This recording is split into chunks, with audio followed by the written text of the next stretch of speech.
Sveiki, dabar papasakosim, kaip daryti puslapį FreeWebServerį. Surenkam čia adresą, free, čia jau yra, webs.com.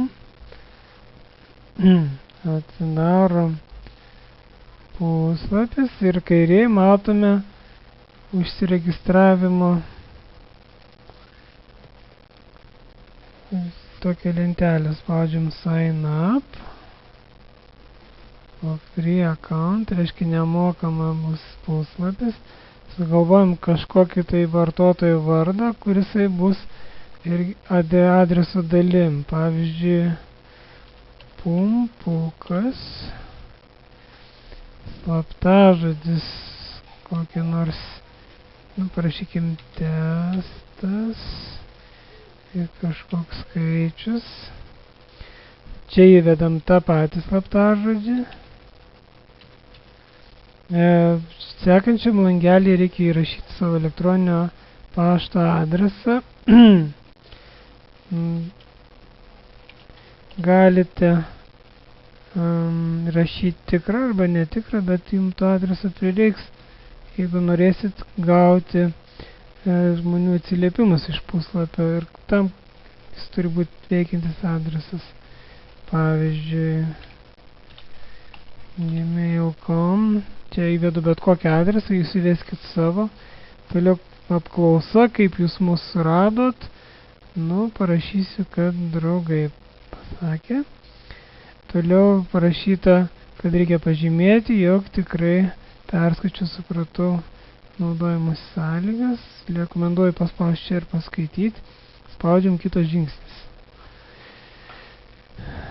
Taip, dabar jie sako, jeigu specialiai kuri puslapį tam, kad daryti kažką nelegalaus, iš karto apie tave pranešim policijai ir taip toliau. Spaudžiam sutinku. Dabar du režimai yra, arba Easy Site Builder Mode, reiškia, kur kursit puslapį ekrane, arba HTML Mode, kada kuriate kažkokią kitą programą ir tik tai nusiunčiat į serverį. Mes pasirinkim Easy Site Builder Mode, nes taip mums bus paprasčiau, nereikės kitų programų. Čia yra registracijos forma, kur pilnai reikia užpildyti savo vardą ir pavardę. Pumpukas, pumpliauskas. Puslapio pavadinimas. Testai. Jį galima po tokiais čia šūkiais, galima kol kas nieko nerašyti, kas bus puslapio apačioje čia. Paliekam, kas buvo. Čia reikia pasirinkti kategoriją, kuriai priklauso puslapį. Sakykim, bus apie hobby. Menai ir hobis. Spaudžiam next. Dabar taip, prašo dar kartą pati.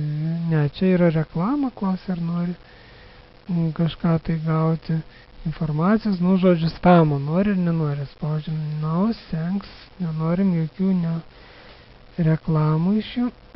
Dabar pasirenkam puslapio šabloną, tai yra kaip jis atrodys. Tarkim, mums labai patinka sportas ir čia yra įvairūs, čia surfingas, čia boksas, labai gerai, spaudžiam boks. Ok,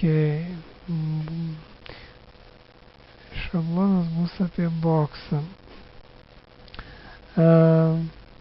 Toliau yra šitas linija, kur galima parašyta čia aukščiau, sveikinam, jūs sukūrėt tą puslapį, dabar galima jį toliau tvarkyti. Dėl to spaudžiam čia ir pamatysim, kaip galima tvarkyti puslapį. Matom čia daug visokių mygtukų, turėdami laiko išsiaiškinsit ir galėsit sukurti. Kitose video bus daugiau apie tai, kaip toliau tą puslapį kurti. Tai tiek.